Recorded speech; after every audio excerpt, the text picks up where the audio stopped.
All right, hey guys, welcome to the video. If you're new here, my name's Curtis, and fall is basically here, and I thought, it would be a good time to feature some fragrances that, contain one of my favorite notes in perfumery, which is leather. And the interesting thing for me is leather is not one of those notes that I loved from first sniff. Leather sometimes can come off a bit rough and rugged, even slightly abrasive.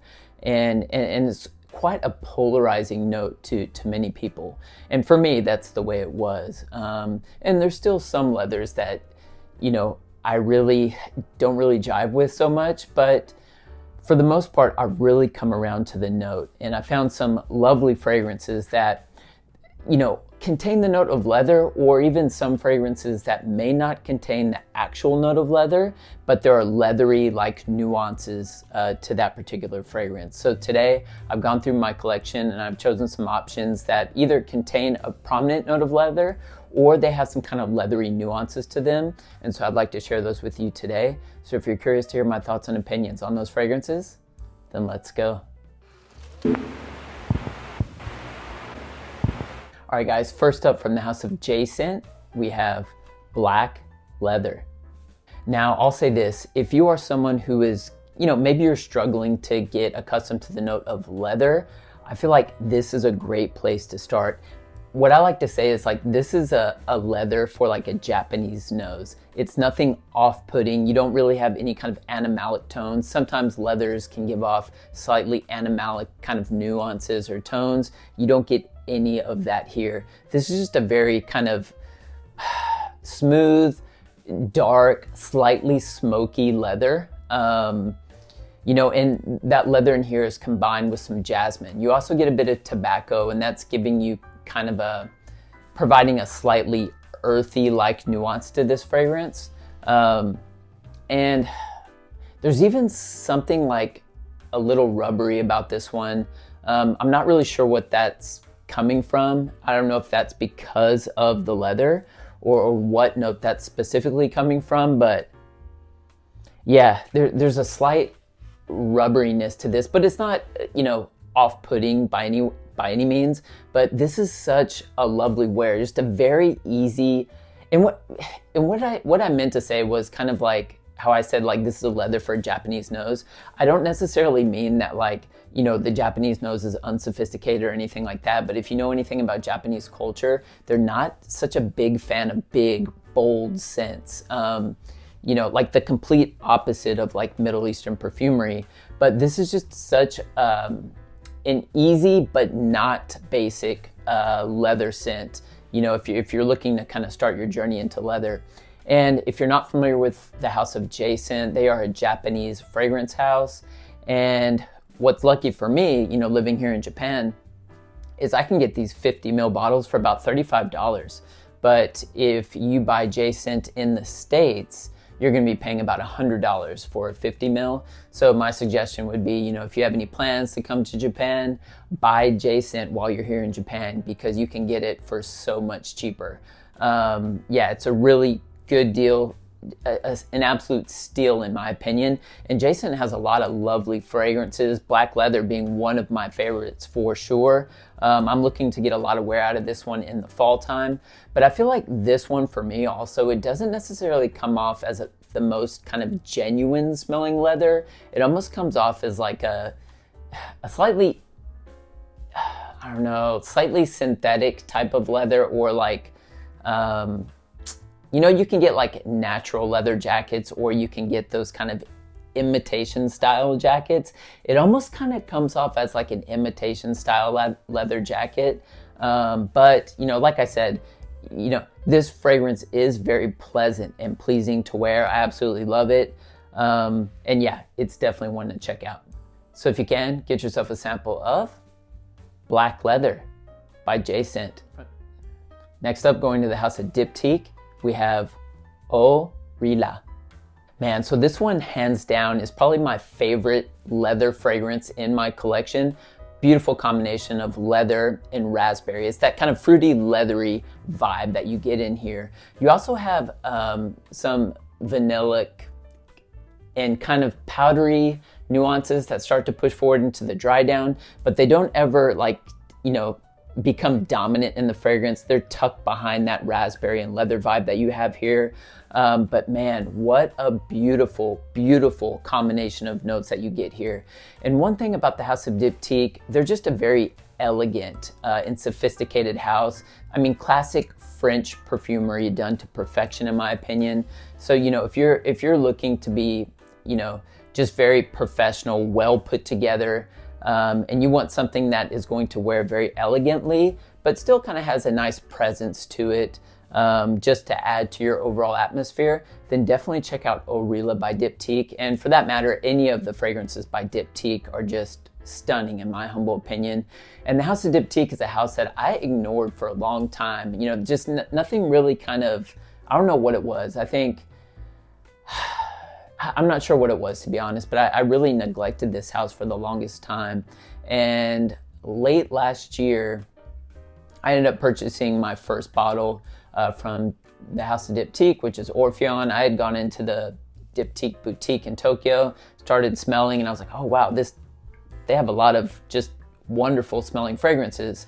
Yeah, so Diptyque is definitely a house to get on your radar if you're not familiar with the house. But Eau Rihla is from kind of like their, I guess, almost like Middle Eastern kind of inspired line that they have. So they have like Eau Rihla, I think there's one called Opsis, Eau Nabati, which I also own. And then they also have Benjoin Bohem, I think, is also part of that same line. And it comes in these bottles, the dark bottle here with the gold plate. That's kind of their so-called Middle Eastern kind of inspired line, I guess. They don't necessarily smell like distinctly Middle Eastern, but I think that kind of they were trying to incorporate that kind of vibe slightly, I guess. But very, very easy wearable perfumes here. And again, like I said, this is just one of the most gorgeous leather fragrances that I own. And I cannot wait to rock this one in fall. So if you can, get yourself a sample of Eau Rihla by Diptyque. Next up, going to the House of Jeroboam, we have Vespero.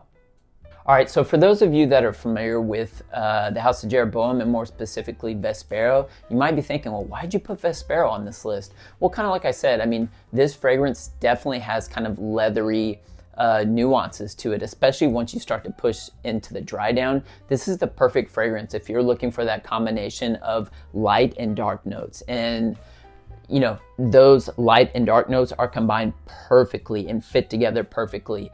Basically, Vespero is a fragrance that kind of pushes along the lines of like a Creed Aventus style of DNA. And I feel like, you know, this is just Jeroboam's like inspired take. This is kind of like a fruity, smoky, slightly leathery style of fragrance. Gorgeous, gorgeous wear. And it's one that I love to wear in the fall, and it goes off really well. And I've told this story a few times on the channel, but yeah, I remember I was at a convenience store once. I was checking out, I knocked something off the counter, bent down, picked it back up, and the staff there was like, oh wow, you smell good, what are you wearing?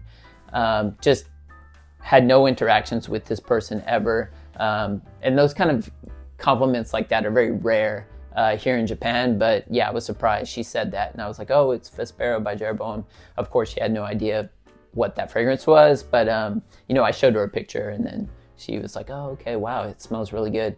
But yeah, this is such an easy wear, and like I said, there's just a lot of depth and character here, especially if you're looking for kind of like a fragrance that pushes along the lines of like that kind of Creed Aventus DNA, maybe like the more smokier type of batches, but you know, lovely fragrance if you're looking for that light and dark, and it just marries together perfectly.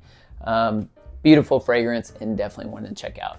So if you can, get yourself a sample of Vespero by Jeroboam. Next up, going to the House of Chanel, we have Le Lion. Man, so this is one of the newer fragrances to my collection, and when I went into the boutique the other day, I was smelling this one and just dropped. I mean, just kind of floored by the smell of this one.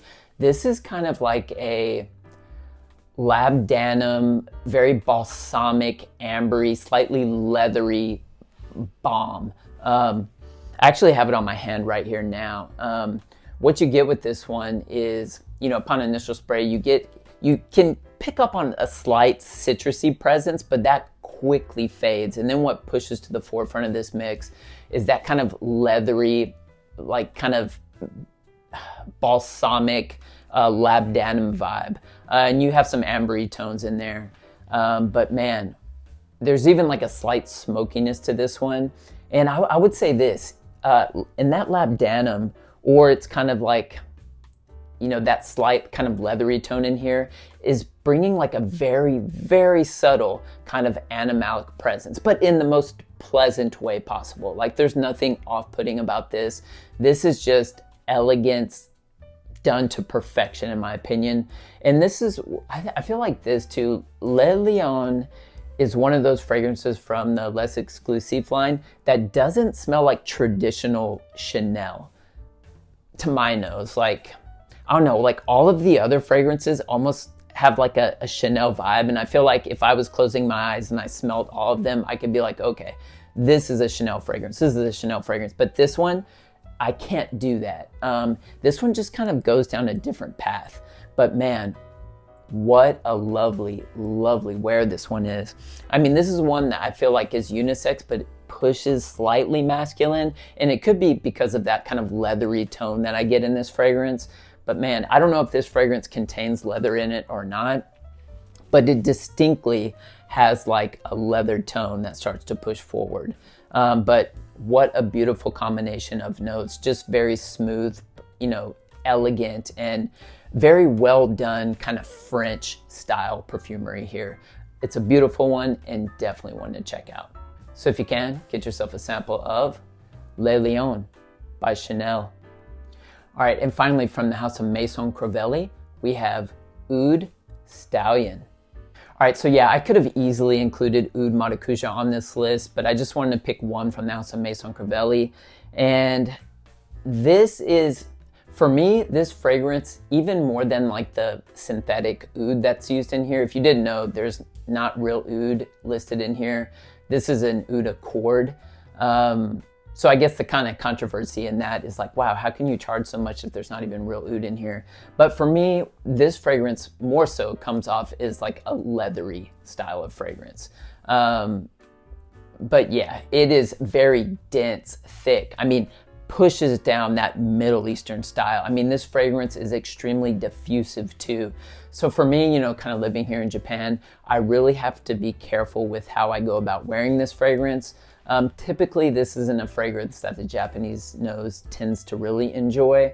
So I'm very careful the times where I wear this. And this is a one sprayer for me that will last me the entire day going into the next day. These are absolutely nuclear. Typically, I don't like fragrances that last that long, but sometimes I do get in the mood to kind of just wear this because I do like the smell of this fragrance. I mean, this smells extremely good. I do love the smell of this. But for me, when I wear this one, I'll typically spray this one under the collar on the back of my neck one time. If I've noticed that when I do it that way, you know, I get the best reactions from people versus if I'm spraying this on open skin. I mean, it is a room filler. So if you go inside a restaurant, you are going to fill that place up. I mean, it is that diffusive. So you really got to be careful with this one. But like I said, I do really enjoy the smell of this, but this, you know, it does have, it registers more as like a leather fragrance for me. There is a subtle sweetness that this one has as well. And you get some, that could be from like the tonka bean that's in here, but there's also a sexy blast of cardamom. And I feel like that's what's making this fragrance so inviting for me. It's that cardamom kind of leather combination that this has. But yeah, it's a lovely one, but just know that when you wear a fragrance like this, it is a commitment. You are going to have to commit. But you know, it does smell extremely good. And this is a 5 ml. And I ended up getting this, just to kind of put this out there. I got this because I purchased a fragrance from Lucky Scent they were kind of trying to promote Oud Stallion a little bit. So they were sending out little 5 ml decants of it. So this is an official 5 ml decant. And so yeah, but like I said, this is a one spray. So this 5 ml will probably last me a lifetime. Obviously I'm not wearing it every day. But yeah, this is a great one and definitely one to check out. So if you can, get yourself a sample of Oud Stallion by Maison Crivelli. All right, guys, so that's all I have for you for today. Don't forget to like and subscribe if you enjoyed today's content. And let me know down in the comment section, what are some of your favorite leathery fragrances to wear in the fall and winter? I'd love to hear about them. Well, I hope you guys are staying healthy and well, and I'll see you in the next video.